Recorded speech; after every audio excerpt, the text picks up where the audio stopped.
The Buddha and his teachings.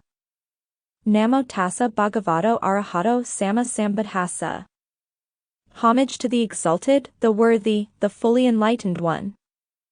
The Buddha from birth to renunciation.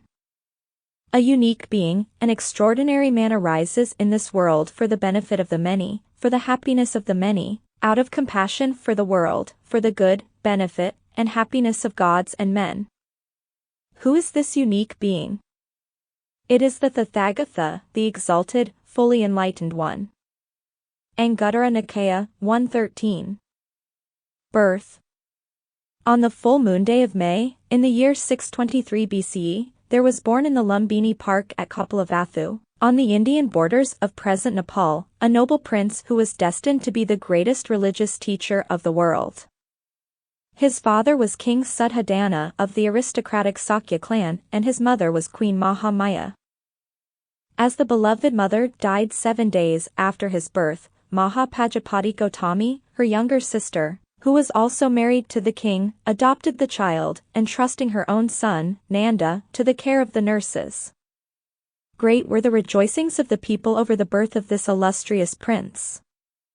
An ascetic of high spiritual attainments, named Asita, also known as Kaladevala, was particularly pleased to hear this happy news, and being a tutor of the king, visited the palace to see the royal babe.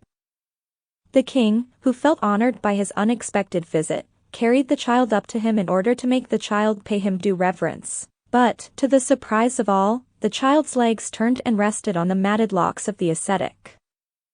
Instantly, the ascetic rose from his seat and, foreseeing with his supernormal vision the child's future greatness, saluted him with clasped hands. The royal father did likewise. The great ascetic smiled at first and then was sad. Questioned regarding his mingled feelings, he answered that he smiled because the prince would eventually become a Buddha, an enlightened one. And he was sad because he would not be able to benefit by the superior wisdom of the enlightened one, owing to his prior death and rebirth in a formless plane, Arupaloka.